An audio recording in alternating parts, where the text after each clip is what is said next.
Hello, everyone, and welcome to the ThrillGeek Podcast. I'm Clint. I'm Barry, and we are, it's been a year, hasn't it? Almost a year? Yep. We're almost had a year. We looked it up the other day. September? I have it right here. Hold on. Episode 1 Yes. was older episodes. You're going to have to keep clicking. September 26th. Yep. Yeah, September 26th. This week will be 1 year for us. So,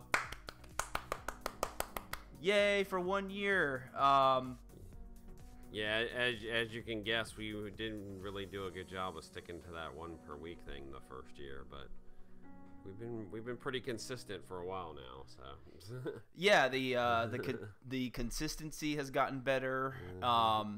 I wouldn't say the hosts have gotten any better. No, I've gone back and I've listened to some of our older episodes, like the first month or two, and we've both come leaps and bounds as far as, how we present ourselves on this podcast, and we've gotten some feedback from the listeners, and we're still learning. So, thank you, everyone. We like we said did we mention that we hit 10,000 downloads? Yeah, we've hit 10,000. Well, now over 10,000 downloads, and I believe even though we've got a few days left in this month, we're already on the verge of blowing past last month. So yeah. So once again, really quick, we wanted to say thank you to everybody for listening for the first year. And we have lots of stuff coming, so stay tuned. Speaking of stuff coming, we got a lot to talk about today. We kind of been on a Halloween Horror Nights kick here, so we're gonna kind of change gears and get back to and get caught up with trailers and theme park news. All that stuff doesn't slow down, so. Yeah, we actually got some pop culture news and some big pop culture news, and one of the biggest things to come out this week that for the Disney's new streaming service, which is supposed to launch late 2019, there's going to be some Marvel miniseries that will bring Loki and Scarlet Witch to the streaming service, as in the actors who played them in the movie, Tom Hiddleston and Elizabeth Olsen, will each get their own miniseries. There'll be it'll be a limited run television show. The word has been 6 to 8 episodes, concentrating on these characters, and it'll be the difference though is these TV shows will actually be produced by Marvel Studios themselves, not the Marvel Television Unit. Oh, I didn't read about that part. That's interesting. Yes.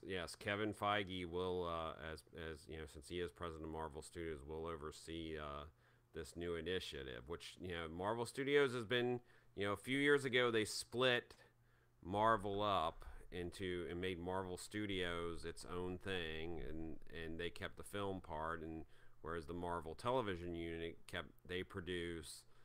Agents of S.H.I.E.L.D., they produce, all the Netflix shows, but this is going to be produced by Marvel Studios, which makes sense because, you're using the movie actors, you're using the same production units that are going to shoot these things. Yeah, I was pleasantly surprised when this was, did they announce it, or was this kind of something that... It leaked at first, and then they just straight up announced it. Yeah.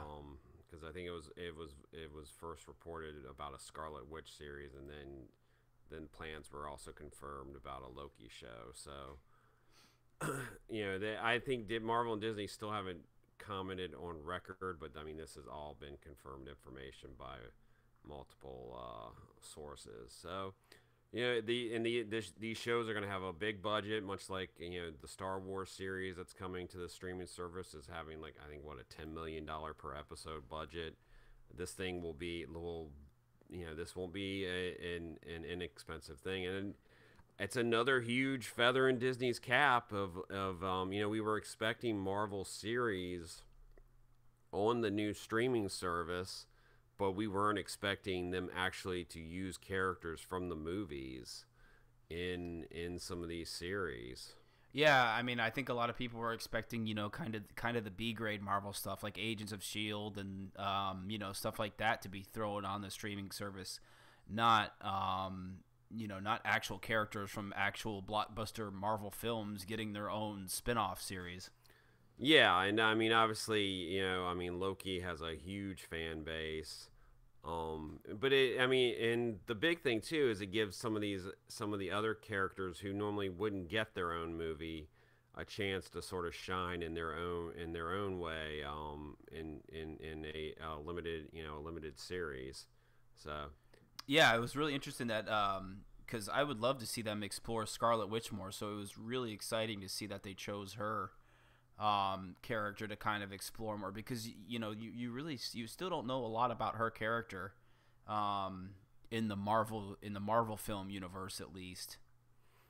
Yeah, and I mean, this adds another big budget thing coming to the streaming services on top of the Star Wars TV series, which I believe we know now will be set 3 years after the death of Darth Vader.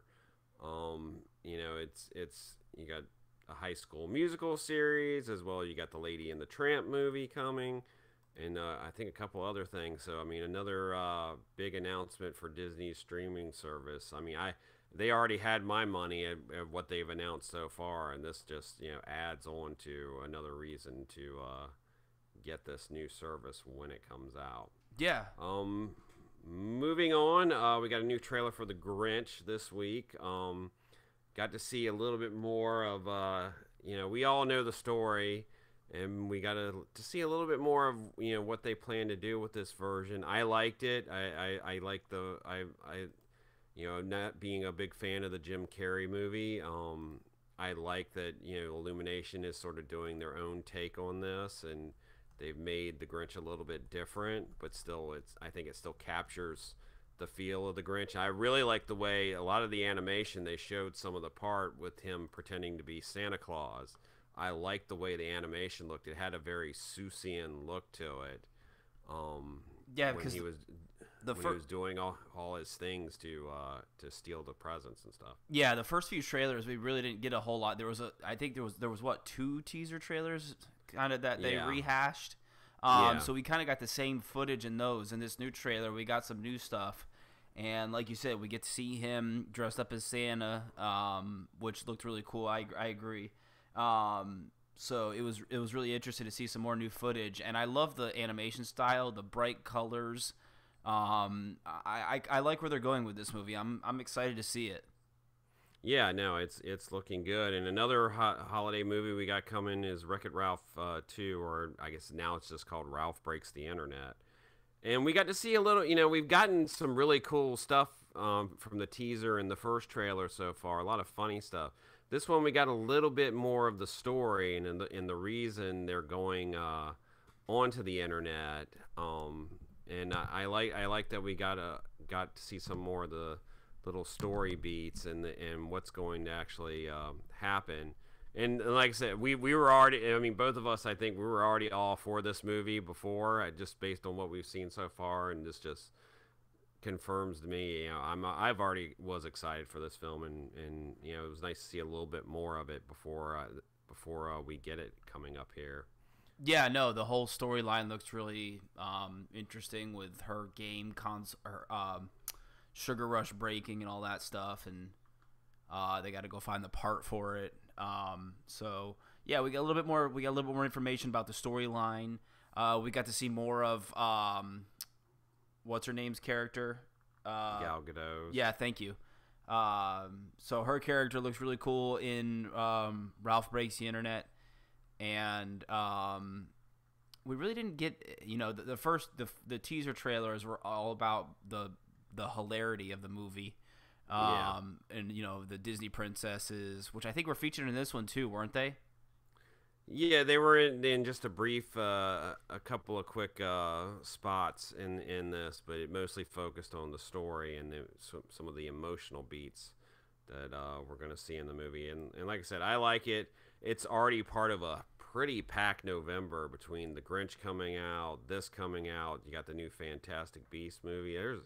there is a ton. That's all. And I'm sure there's one or two other big movies coming out in November. I'm forgetting. I mean, that's just a lot coming out. We got a lot of stuff to look forward to coming out this fall. And one of the other ones that we've had just this really short teaser for the longest time, and we finally got a real trailer for Mary Poppins Returns. And I'm sure I'm going to get some crap for this, but I actually watched the trailer first. I had to watch it with no sound because I was working and covering something, and the trailer I showed up and they dropped the trailer, so I watched it with sound. And I'm at something shooting something, and then I'm watching the trailer while it's going on. And I was like, if anybody would have turned around and looked at me, they would have seen this grown man with tears coming down his face, watching a trailer for Mary Poppins Return without even just based on what the visuals were.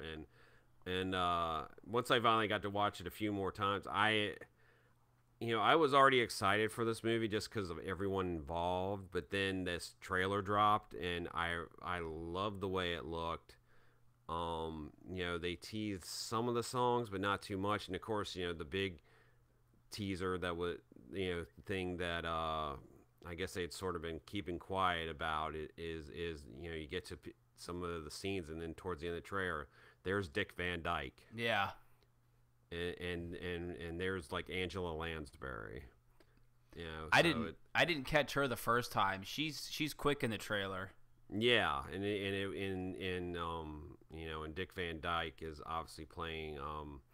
Obviously, the banker he passed away, but I'm assuming he's playing one of his sons, in this one. But still, I mean, that was a nice surprise to see, because I don't think they had announced anything about Dick Van Dyke being in it. So it's I like what I see. I loved the 2D animation, live action stuff they showed in it. Looked very. It just looked. It popped really well, and it was cool to hear Lin-Manuel Miranda with a Cockney accent for the first time. So. Yeah, no, I think the 2D animation, because since everything's gone digital and computer animated, any 2D animation we get nowadays, no matter what film it's in, is a welcome sight. And I saw the 2D animation and I fell in love, so it was really nice to see that. And the trailer was fantastic. The movie looks great. I was blown away. I really didn't know what to expect with this movie at first, with the teaser, but this made me really excited for it. So so it's definitely excited for that coming out soon. But then the biggest bomb that got dropped this week is the day before, all of a sudden we get a tweet out about watch Good Morning America the next day, and they dropped the first trailer for Captain Marvel out, and for a teaser trailer, they revealed a lot of things that I don't know if we were expecting, but I like the trailer. I know there were some people who were sort of like, yeah, it didn't. I mean, it is a teaser trailer, but they, besides the fact that they revealed a few little plot things about how does she end up off Earth and not realize who she is or where she's from. They sort of inferred in the trailer she has some form of amnesia. And we got so we saw so many little snippets of things, and then as usual, I don't know how they do it so well, but we got to see a de-aged Samuel L. Jackson as a younger Nick Fury. Yeah. And I mean we've seen them use this special effects technology in a few movies now, and it's still amazing. It's just I compared it to Tron Legacy with what's his name? With Jeff Bridges. And that was really one of the first times I feel like we saw that use of that type of special effect. and it worked pretty good in that movie just because of the fact that Clue was a computer program. So the sort of digitalness of it wasn't too bad, but then ever since they what they did to Robert Downey Jr. in one movie, and then they did it to Michael Douglas, it's just crazy how good it looks. Yeah, and we saw a bunch of Samuel L. Jackson. We saw a snippet of a younger Phil Coulson. So I'm excited. I mean, this is gonna. It takes place in the 90s. I loved how it opened with her spaceship crashing into a Blockbuster video. Yeah, that was really cool. The trailer didn't do a whole lot for me, as people saw me post on Twitter. The trailer itself just didn't. I don't know. It felt like I said, it felt like an ABC show commercial. It just, for a Marvel film, the trailer didn't do much for me. But I am excited for the movie. That's not to say.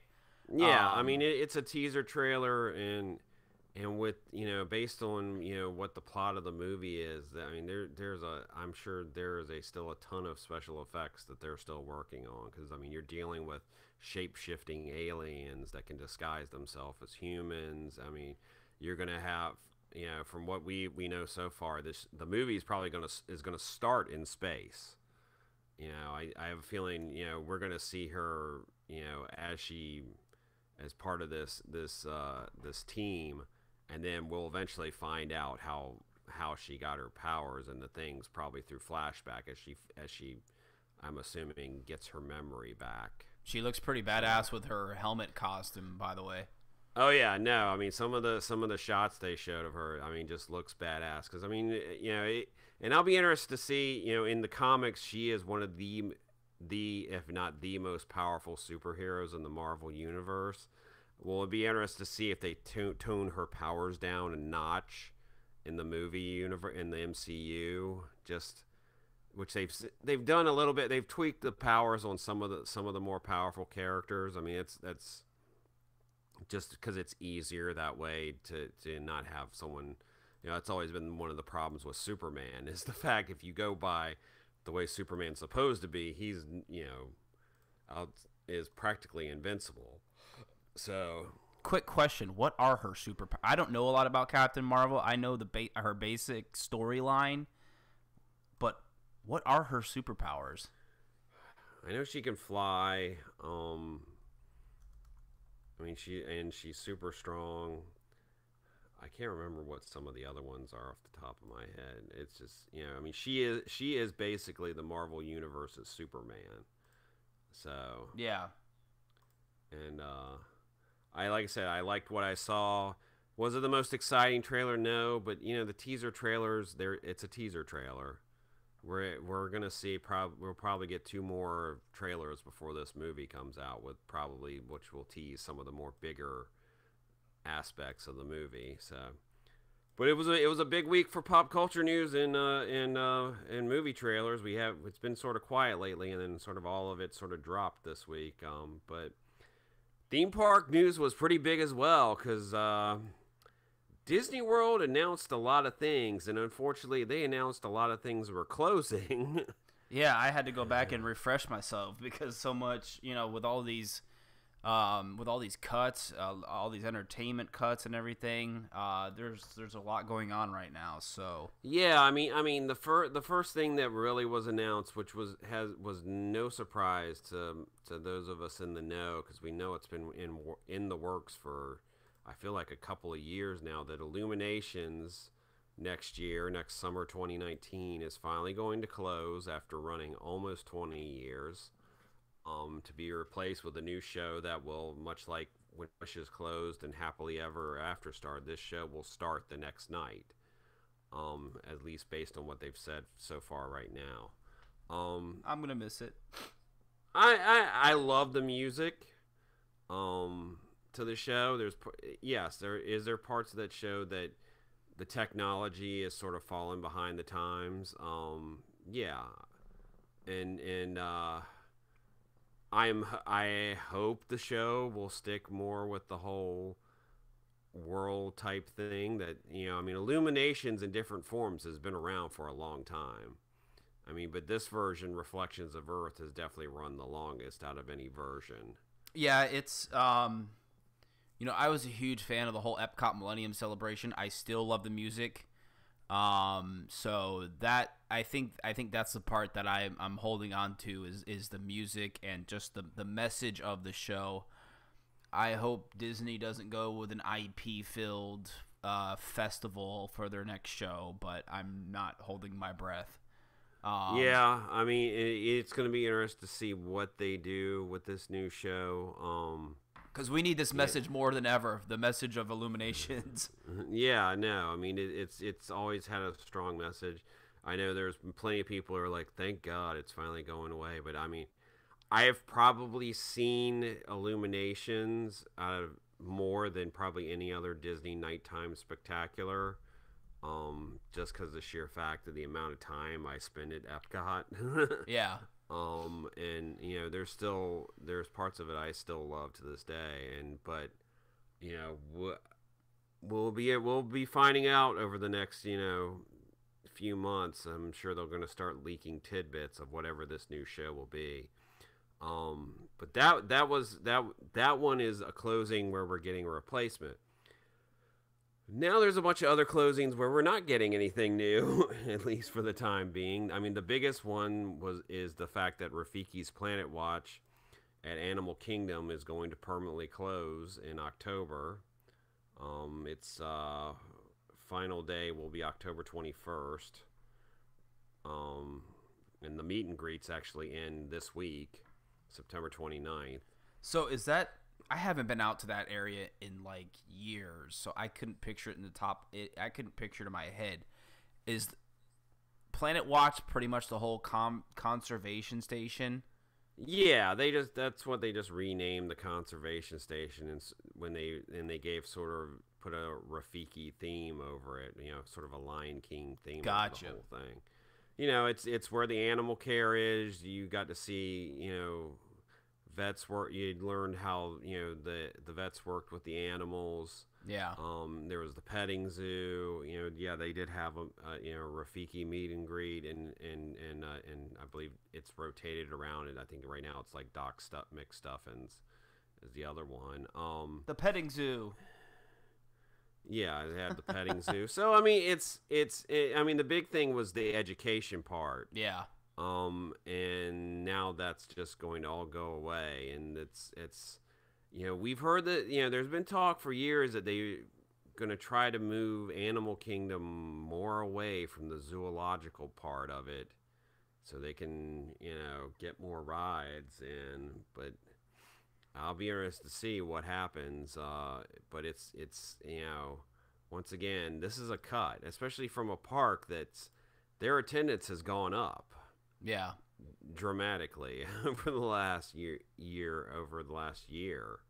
and you're closing down part of the park, and you're closing down the train too. So I think that was the most exciting thing for me going to Planet Watch was the train ride. Yeah, I mean, and you went past some of the backstage animal facilities too. So yeah. It's disappointing to me. I mean, it's yes, based on what some people have said, attendance is down, bookings are down this fall, but it's like all of a sudden, it's not like they're losing money. It's just sort of disappointing. And we know Captain Jack's Pirate Tutorial is closing. They had already in December the Move It Shake It little street party is closing, but that is actually part of the replacements we're getting. Which we'll discuss next here.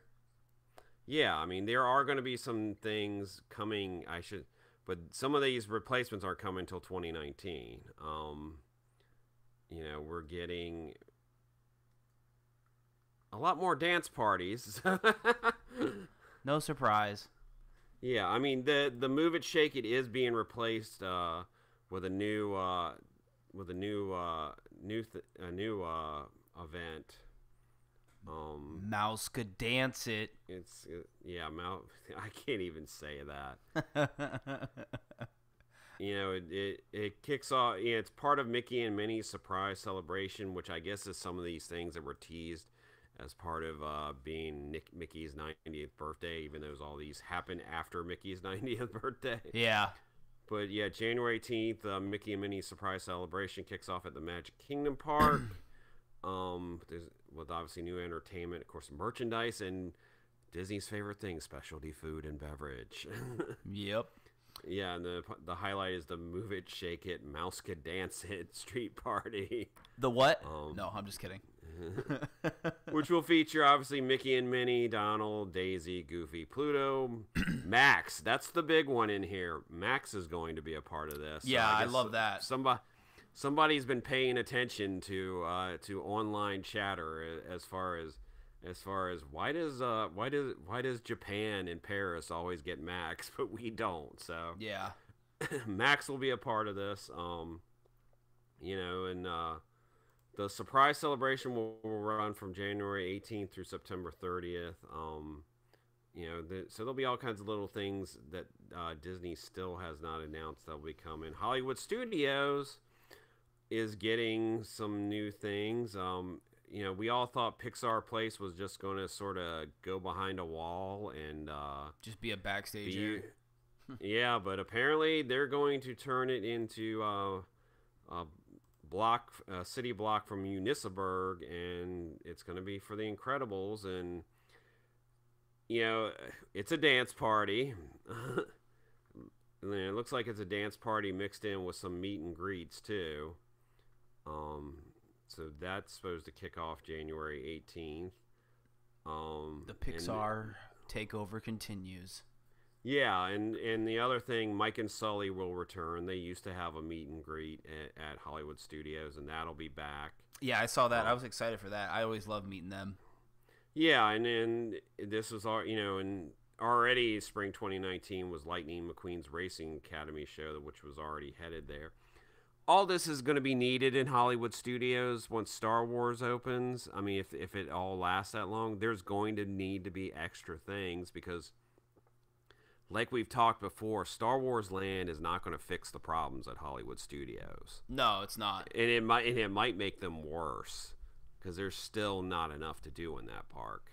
Even once Star Wars Land opens, it's still not going to be able to deal with the crowds that we imagine that land's going to bring. I don't think Toy Story Land is bringing in the crowds they thought it was going to.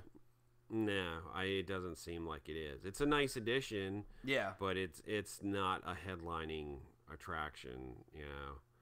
Over in Animal Kingdom, we're getting Hakuna Matata Time Dance Party, which this will be on Discovery Island. And I imagine this is really gonna they get rid of the Discovery Island Carnival or something. I think that finally closed. I can't remember off the top of my head, but I imagine this is sort of going to be a replacement for that, and that kicks off January 18th and runs through September 30th, and it'll be a dance party hosted by Timon and Rafiki. So. And they're doing this for Lion King's 25th, right? Yeah, and of course the new Lion King movie will be back. Oh yeah, the live action. We'll be debuting next year. As far as Epcot's concerned, we have the return of the International Festival of Arts running January 18th through February 25th. The big thing with this festival is the Broadway concert series will be expanding to 7 days a week. That doesn't really surprise me as popular as it has been. It'll be interesting to see if they bring a bigger lineup of performers this year, and rotate more in and out. I've never been to that. I mean, you have, right? Yeah, no, I actually, Festival of the Arts is really, the last 2 years has definitely become one of my favorite festivals because it's just, it's so different from the other ones. I mean, yeah, you have the food stands, but it's really cool to see some of the Disney Broadway performers, people who have starred, we've had, the original Broadway Mary Poppins, we've had the original Tarzan. Yeah. You know, we've had people from The Lion King, from Newsies. You know, it's pretty impressive to watch these Broadway veterans perform these songs live right in front of you, and it's definitely totally different experience than listening to a recording. And some of these people have, I mean, their voices are just jaw dropping live. So I mean, Festival of the Arts, I love it. It's definitely I like the fact that it's different from the other festivals. The other big news is, you know, obviously Flower and Garden is coming back, and we'll be running from March 6th until June 3rd this year. So I heard a lot of people talking about those dates. What does it normally run? I didn't go back and look. I can't remember. I don't think it's ever run into June before. So they're just running it late. They're just running it longer. It's not starting any earlier. No, I don't think it's starting any earlier. But I mean, it's basically going to run, you know, for, you know, 3 months. So yeah.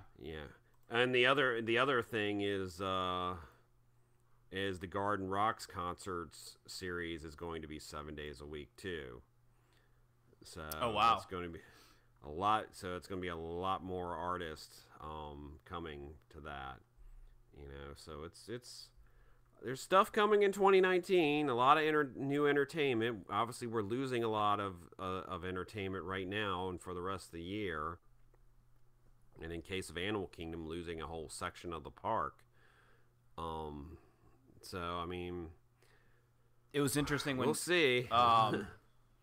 When they announced all these 2019 editions, the chatter on social media was that this was because Star Wars Land wasn't going to open in 2019. But as you mentioned, it's probably because they're going to need more stuff in that park due to Galaxy's Edge opening next year. Well, yeah, I mean, for all intents purposes, based on everything we've ever heard, Star Wars Land is not opening till December of 2019. Yeah. I mean, when they literally say late fall? All things ideas have turned to it not being ready until December. I mean, the construction timetable between that and Disneyland's was supposed to be like 6 months apart. Albeit it feels like ours, they've really been accelerating the construction rate. Like there's been a lot of nighttime construction going on. Yeah. So whether they're trying to get it done sooner, because and then on the one hand, we've heard that Disneyland's has fallen behind, that they've had some issues. So but you know, everyone I've ever, who's in the know, you know, some of these people we talk to online, almost everybody has been like December. Yeah. You know, and it's you know, as with anything with Disney, it always seems to be a race to the end, because it's like, I mean, look how long it took to build Toy Story Land, and they still had to like rush a bunch of stuff at the end there. Yeah. And and Star Wars Land's a whole different animal. I mean, they're you know, you know, they've got to get those rides done, and they're some of the most high-tech rides Disney has ever created. So you're going to have a bunch of test and adjust. And then on top of that, you're supposed to have all these walk-around characters, people who are in character in the lands. I mean, that takes time to get to training to and all that. Training and rehearsing to get done. So, you know, the land's got to be done by a certain time. And then there's the question, are we going to get previews? Yeah. Or are they just gonna, you know, open it and hope for the best? It's not like Toy Story Land where it's you know, a couple of rides and you know, scenery. This is supposed to be a living, breathing organism, and it's got to get done by a certain time so they can get in there and start working on things, and we will see, but. You know, I don't know. You know, all this entertainment runs the first half of the year up. You know, a lot of it in September 30th. So, you know, I don't know if this is a way just to announce a bunch of things and hopefully, the big thing Disney worries about is nobody booking for the first 3 quarters of 2019. Yeah, because they're all waiting for Star Wars Land. So I don't know if this is just another one of their quick fixes. And we assume Mickey and Minnie's Runaway Railway is supposed to open like next summer. Yeah, and we don't know. I guess Ratatouille over in Epcot's not going to open until I think 2020. It might open a little bit earlier, depending if they rush it faster. But we know Guardians isn't opening till 2021, so it's I guess I don't know if it's just Disney way to like try to get hey, we've got all these new things next year. Yes, they're almost all nothing but dance parties, but hey, it's something. It's something. So we will see. Whereas Universal just quietly sits by themselves and doesn't tell us anything. Yeah, but so I think we're down to our final topic here, and we are going to not quickly. We have some time here. We'll take our time, and we're going to discuss Howl-O-Scream at Busch Gardens, Tampa. Busch Gardens was nice enough to invite us out for opening night to Howl-O-Scream 2018, and we got to experience. Howl-O-Scream is a smaller event for those who don't get to go often. It is one of when it comes to quality theme park Halloween events, it's considered one of the better ones. It's not as big as it used to be because due to the issues SeaWorld Parks they have had their budget cut the last few years. There's only 6 houses. There is a lot of scare zones, and with the tighter pathways at Busch Gardens Tampa, the scare zones are a lot different than what you're used to when you're at Halloween Horror Nights. So yeah, it's always a different experience than the big boys here in Orlando, like Halloween Horror Nights. But not to say that it's not a great event. I loved it. I hadn't been to Howl-O-Scream in several years, at least 4 or 5 years, since I had been down to Tampa to do Howl-O-Scream. So it was nice to get back there, check out the event. They have some really good houses this year. Some kind of were but for what it is, the event's a really great time. So we'll go through really quick and chat about the houses. They have 2 new houses this year. The 2 new ones are Simon's Slaughterhouse, which they recommend 17 and up. It's not, they don't force it, but it is recommended for 17 and up. And it's only because it's a giant. The house is a giant gore fest. Lots of blood and guts and. Yeah, it's in the name. It's a slaughterhouse, and you're basically herded through it like your human cattle, and everywhere you go, there's people being slaughtered, and it's blood, guts, everything you can think of everywhere. It was okay. The great thing with Howl-O-Scream, all the houses are original concepts. I could definitely see where they were going with it. And it was really try to get people scared and also gross them out at the same time. And there was definitely some gross out parts of that house. It stunk. Yeah, the smell. The smell got me. And but I just wasn't really feeling the concept. I imagine for a lot of people it would be scarier. But it just, it was sort of the same thing over and over again, and you're just getting sort of beaten over the head with just, people being slaughtered in different ways throughout the house. Yeah. And there was a couple inventive things with the meat grinder one that was sort of disgusting. Yeah, there were a few interesting moments, but I've never been a fan of just gore when it comes to haunted houses. So this house really didn't do much for me personally. So Moving on here, we're going to move up to probably our favorite house. We'll discuss it now just to get it done out of the way because we're talking about the 2 new ones this year. Insomnia. This was me and yours favorite of the night, I think. Yeah, no, it's such a creative house. I mean, you go into a haunted asylum where people are experiencing their worst nightmares and they're dreaming, but the nightmares are coming to life. Yeah, and happening to the patient. So whatever they're dreaming, like there's someone afraid of spiders and they're getting attacked by spiders, and I thought it was super creative. So many different scares, and they were all so inventive. Yeah. I mean, and there's one thing where the patient is my favorite thing was the patient who was counting sheep. The sheep. And then the sheep has come alive and is attacking them, and it's just the patient on the floor getting mauled by the sheep. Mauled by the sheep, and the sheep's is like this demonic sheep, and it's like biting, and then all of a sudden it's like growling and stuff. It's I thought it was so trippy, and like I said, there was a woman who was being attacked by spiders, and they used like projection mapping and also an actual giant spider. I just love our first run through. I just loved that house. It was so good. Yeah, I liked it too. It was very creative and very inventive. I liked it. There was a lot of cool moments in it. Some good scares. Even I don't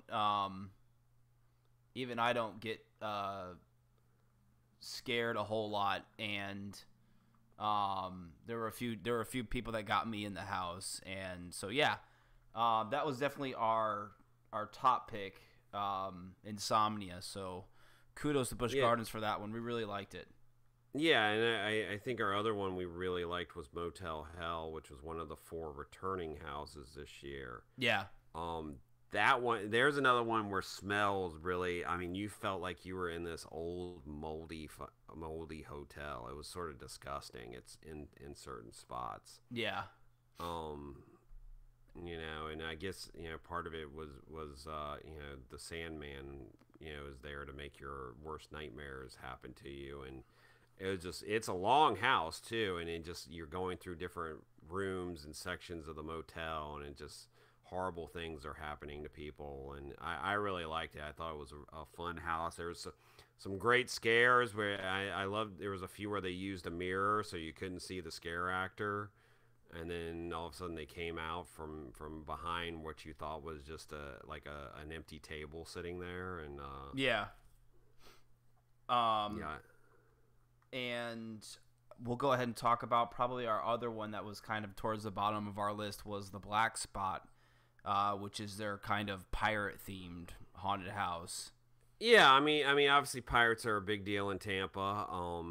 And they've probably done a pirate-themed one before, but I haven't recalled seeing many pirate-themed houses.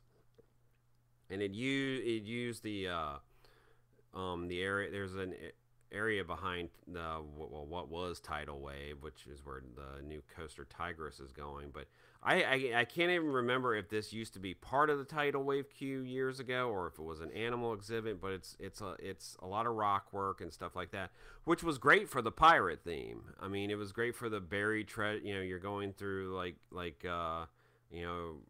and a pirate has been marked with death, so all these people are cursed and stuff. All these pirates. And so it worked through cool that way because it looked like you're going through caves, pirate caves, where they've hidden their treasure or where they're hiding out or hidden their treasure. But it just wasn't. I mean, it just didn't really do much scare wise. It was probably the weakest out of all the houses scare wise. Yeah, I think you kind of hit the nail on the head. I love where I'm hitting my mic here. Where it was, the design. The natural setting that they had, like you said, with that kind of area, it was either an animal area or a queue for an attraction or something. My Busch Gardens Tampa layout knowledge is very slim. 'Cause I don't get down to that park a whole lot. Like I said on Twitter, I don't like to drive down to Tampa. I love Busch Gardens. It's such a great park, but I don't get down there enough to really know my Busch Gardens history. So, but it just didn't deliver on the scares, and which was kind of unfortunate because I really liked the house as far as the scenes and the setting and the mood the house delivered was really neat. So, I think that was our other one that was kind of on the lower end of the night. We'll talk about Deathwater Bayou next, which is another one that they've been returning. Yeah, I believe this is Deathwater Bayou's 5th season, and it's always been one that because it's been like 3 years since I've been to Howl-O-Scream. It's always one, at least the times I've gone to it, didn't disappoint. They change it up a little bit each year, the last 5 years, and it's a fun house. It's got a bunch of inventive scares. It's got, of course, the vortex tunnel, which we don't always get to see that much anymore. And I like, you're going through the bayou in New Orleans, and so you're going through different scenes through the swamp, and then you make it into the city, and a lot of fun different things, and of course voodoo related. I mean it always works well as a house. So yeah, I really liked Deathwater Bayou. The sets were really neat in that house. There were a lot of good scares. It was one of the darker houses of the night, as far as the lighting goes. It was a very dark house. And there were some good scares in there from what I can remember. So I liked Deathwater Bayou. It wasn't my favorite, and it wasn't in my opinion one of the worst. But it was a solid house, so I enjoyed it. And I think we got Unearthed. That's all we got left, right? Yeah, I mean that one's interesting because it's supposed to be this house that like this construction crew has unearthed, and it's unleashed a demon seeking revenge. And I let the sets in that were really cool. It was a lot of like pretty elaborate stuff, including like parts of the house that I would actually move, and like it looked like there's one part towards the end where it looked like it was like Jaws. The house was like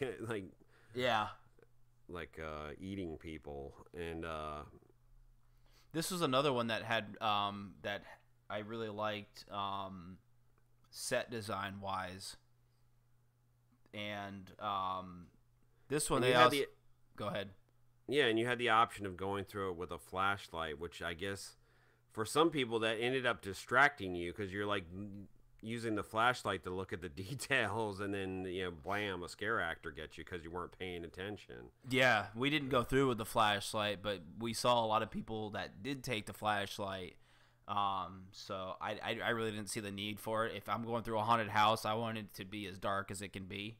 But maybe like you said, maybe having the flashlight is a good distraction because you got the flashlight and you're shining it on things, and that takes your mind off of the scare actors, being able to kind of sneak in and get the scare. So, but yeah, they had the option of you getting like one of these big like handheld flashlights, which is a neat little addition. It kind of gives you that construction site feel, which is the whole theme of the house.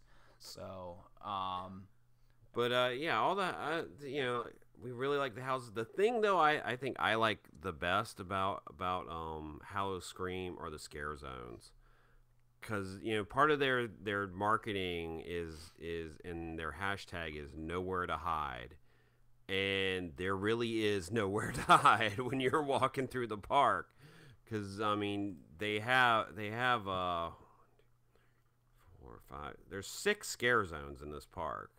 But on top of the scare zones, there's roaming hordes of scare actors.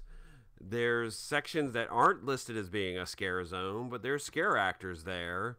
Some of them hiding in the bushes to get you. Yeah, you don't really, I was doing a lot of contrasting, not necessarily comparing, but contrasting with Halloween Horror Nights, and you don't see this at Halloween Horror Nights, like scare actors like in the bushes, like you said, just getting really creative, and you can't see them because a lot of the scare zones, even the area, like you said, the areas in between the scare zones are so dark You can't see a damn thing. And Yeah.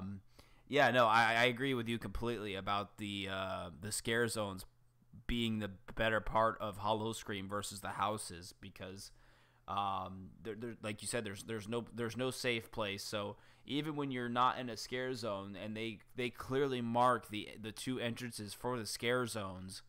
If you think you're safe by not going into a scare zone, you're completely wrong, because there could be somebody like right next to you in a bush or something. But the scare zones that they have are the meat market, which is your usual. It was kind of the forefront of the slaughterhouse. Simon's Slaughterhouse haunted house. You had to go through the meat market to get to the slaughterhouse haunted house. And they had food there. They had games. It was like it was weird because it was like a mix. You're in a scare zone, but then there's also food there. But then there's also like displays that look like a food stand but aren't a food stand, because it's like body parts and stuff. And I liked how they mixed that in with the actual like food and merchandise stuff. Is like, it was really interesting how they pulled that off. They had like a little midway game with like brains or something, or and one of the new scare zones this year was Maniac Midway over by Falcon's Fury, Pantopia. Yeah, and Panatopia, and that scare zone was so big because not only did it take up like all of they were roaming around all of Panatopia, but they were roaming all the way down to where the Rhino Rally entrance used to be. Yeah, the clowns were all the way down there. It started all the way up there and went all the way back past Falcon's Fury, up and then up to the crash test clowns, where this year, in the past, I think they've had zombies on the bumper cars, but this year it was like zombie clowns. Yeah, that you could get on the bumper cars and you'd ride the bumper cars, and then not only were you were being chased by like these zombie clowns in the bumper cars, which I loved that. That was so much fun. Yeah, that's one of the more unique attractions they have at Howl-O-Scream, are the bumper cars every year. They throw, a Halloween themed character, and like you said, it's been zombies years past, and they kind of threw clowns into it. They were still kind of acting like zombies in the bumper cars, but they were clowns, so that's always fun to do. It's a good time. That was one of the first things we did. And then the other scare zones, there's Camp DOA, which we walked through a couple times, and I wasn't too. If we had to, we're not going to rank them, but I didn't. Camp DOA didn't do too much for me as far as scare actors. Yeah, I mean it was your typical sort of backwoods type theme, with sort of rednecky type thing. There was a couple inventive little things. There was like this woman holding this dead baby, but it was like on a rubber string, so you'd be walking by, and then the baby would come right out at you. And that was sort of funny. And most of these scare zones were new this year. The Deadly Toys, which I liked how they used that over by where Sesame Street is, and so you had like these sort of demented toys, including my favorite thing was the teddy bears and rabbit, and this looked like stuffed teddy bears and stuffed rabbits with chainsaws. Yeah, I think that was me and you's favorite moment in that scare zone scene. And not only did they have chainsaws, but they can make it so their teeth grinned, and when they did grin, it was like razor sharp teeth. Yeah. So that and like the one of the teddy bears that was like wielding a chainsaw, but then had like free hugs painted on it. I thought that was sort of cool. Hell on Wheels, which was over near Quasi, which was sort of like a post-apocalyptic scare zone, but that had a little inventive twist because they had these like what were basically leaf blowers, but they were sort of made up to look like sort of like some sort of some sort of weapon or something. Yeah. And they would just sort of wander past somebody and then just sort of hit the button. Yeah. And blast them with some air and like freak them out, which I'd never seen before. In a million years, I never would have thought to use a leaf blower as a scare tool in a scare zone. And it worked. We stood there for a few minutes and watched the scare actors. Like you said, they'd kind of mingle with the crowd and, point the leaf blower up into somebody's face and turn it on. And it's actually a pretty good scare. It surprised me. Yeah, no, I thought that was cool. And then the other scare zone was Dia de los Muertos, which of course is Day of the Dead. That was more of your fun photo op scare zone. They weren't really trying to scare anybody there.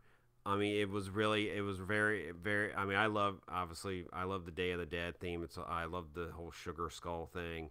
And they were walking around and doing stuff, but that seemed more to be the stop and pose and take a picture scare zone, than anything else. Yeah, it's kind of it's the first scare zone you see when you actually start getting into the park. So it's kind of a welcoming scare zone, so to speak, where it's not really scary. But yeah, no, that scare zone I liked, just for the visual. The visual aspect of it. I've always been a fan of the Day of the Dead, the Mexican celebration, and it was really interesting to see how they did it. Yeah, and like we said, this is on top of all the roaming hordes that were roaming the park. I mean, you had guys on sliders who would come out of nowhere. Like I said, you had people hiding in the bushes, some disguised as bushes. Yeah. You had some characters who were sort of purge looking. They all had masks on and were carrying like weapons and stuff. And the front gate was really cool because you walked through the front gate and they had all this projection mapping up on the buildings there, with different things going on top of some scare actors being there at the front gate. And even at the end of the night on your way out, as you exit out, there's scare actors from the exit of the park all the way to the tram. Yeah. They're scare actors. And the other cool thing, a lot of the houses, they have scare actors out in the queue too. Yep. This is like one of the things, over the years people have talked about Howl-O-Scream and people I know who work Howl-O-Scream. They don't have the budget Halloween Horror Nights does. Yeah. But they pride themselves on, we're going to get you. Somehow, somewhere that night, we're going to get you. Yeah. And they got me a bunch of times that night there. Yeah, you could tell the passion that a lot of the people that are working the event, especially the scare actors out in the midways, they get very creative. They get they have a. It seems almost like they have a little bit more freedom at this event versus like say Halloween Horror Nights, and they're allowed to get a little bit more creative in the scare zones, and it shows. Yeah, and the other thing, we saw the Fiend show this year. It's been there. I don't want to compare it to Bill and Ted. I mean, it's varied over the years about how much pop culture stuff is in this show, and they used to have another show that really did more pop culture type things. It's their only show now, and it's had various incarnations over the years. I would say this was one of the weakest ones I've ever seen. Yeah. It's a lot of like really naughty jokes, but a lot of it fell flat. I mean, the dancing's great. But it just, I just was not feeling it this year. And I've seen past shows of the Fiend show that I thought were really funny and fun, but this one just, it was definitely I felt a little bit of a disappointment this year. I agree. I know it's been mixed because there's some people who were like, no, we really liked the show, and there were people, there were people in the audience that we watched the last show on Saturday night or Friday night, and there were people that were loving it, but I'm with you 100%. I just wasn't feeling the show. 99% of the show, 99% of the jokes were sexual jokes, and at some point you were just beating a dead horse with some of the sexual jokes. There were a few pop culture references, but it just I wasn't feeling it at all. Which is unfortunate because we don't have Bill and Ted, so you would think that Busch Gardens would try to capitalize on that with putting on a better show, but this show just doesn't seem to deliver on that aspect. Yeah, no, I just and I've liked the show in the past, but this year it just fell a little flat for me. So it's like, But we had our hot nurses. Yeah, I mean, it's always got the hot nurses, but it's and that's the other thing. They had had a lot of different photo ops throughout the park with different female characters. There was like the Harlequin, the nurses, which they've had for years now. Yeah. There was like the Harlequins in one area. There was some like, I guess they were supposed to be like butcher girls or something in another area. Yeah, and aside from the sexy girl photo ops, they had just a lot of with Disney, with the whole wall thing, like the purple wall and the moss wall. They had a lot of Howl-O-Scream walls where you could pose for pictures and stuff. So yeah, that was really cool. And there's a few of them where like there's one of them I know where like a scare actor may pop out from behind you. Yeah. In one of those walls, and yeah, and they something that we no longer have at Halloween Horror Nights. They have the shot girls, but they actually have shot guys too. So yeah. That's something we no longer have at Halloween Horror Nights. But yeah, overall, I love the event. And it's if you buy your tickets in advance, it's a really great deal. And they even have a thing. They have the Fright Feast where you get in early, you have dinner, you get to see a preview of the Fiend show, and then you get front of line access to all the houses, like I believe till like 8:30. So yeah, I mean it's for what you get, especially and for the price, it's a very well done event. Oh yeah, I agree. It's definitely worth the money. It's definitely worth the trip down to Tampa. Don't listen to my whiny self about the drive down to Tampa. This event is at least worth a one-time hit going down to Tampa for an evening, and it's such a change from Halloween Horror Nights, and it's really enjoyable. I loved it. It was good I was glad to get back and experience it. So yeah, that's kind of our and of course you got the coasters. Who doesn't love riding roller coasters in the pitch black? Cobra's Curse, Montu, Kumba, Shikra, Falcon's Fury, which we rode in the dark for the first time, and let me say, Falcon's Fury in the dark is amazing. Yeah, and Falcon's Fury for this event, they don't turn on the lights that are on the tower, so you're actually going up a little bit darker than you normally would. Who doesn't love coasters at night? Yeah, I mean, that to me, that's my favorite time to ride roller coasters at night, and so it's fun getting to ride them at night, which a lot of times most of the season around here, especially at Busch Gardens, you don't get to do that. Yeah. So, except for the summertime. So yeah, that's definitely another big plus for the event is they run all the major coasters and rides in the dark. So that's a big plus as well. So we can't recommend it enough. It runs through select nights through October 28th. We have a walkthrough of the new Insomnia Maze right now up on our YouTube channel, youtube.com/ThrillGeek. We'll be adding some more content throughout the next week from Howl-O-Scream, including all the fun we had on opening night at Howl-O-Scream. Yep. So all right, I think that's it, right?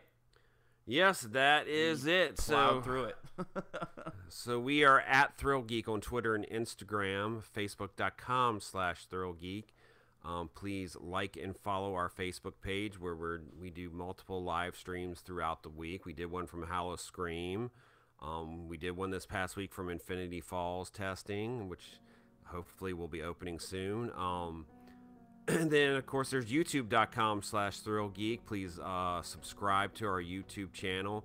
We've got highlights of every house from Halloween Horror Nights, every scare zone from Halloween Horror Nights. The big thing we have up now is Clint and I running around opening night at Halloween Horror Nights, experiencing an RIP tour. The media event. You guys wanted us to vlog, so there's your vlog. So we're trying to do a little bit more of that, and so you guys can sort of see some of the fun things we get to do.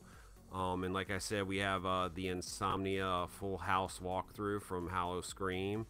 and we're adding more Howl-O-Scream videos throughout this week, so you guys can get an idea of what it's like to go to this really fun event. And of course, ThrillGeek.com for the latest in theme park and pop culture news. And of course, the ThrillGeek Podcast. We are on iTunes, Google Play, anywhere you can get a podcast. You can listen to the ThrillGeek Podcast. You good? Got everything?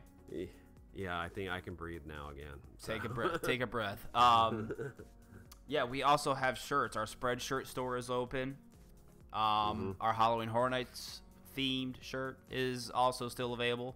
So be sure to check those out, and we'll be adding a few more options here shortly. So, and all that stuff, all the money we make from that goes right back into the website, whether it's, new equipment, new, just, hosting the website, the podcast.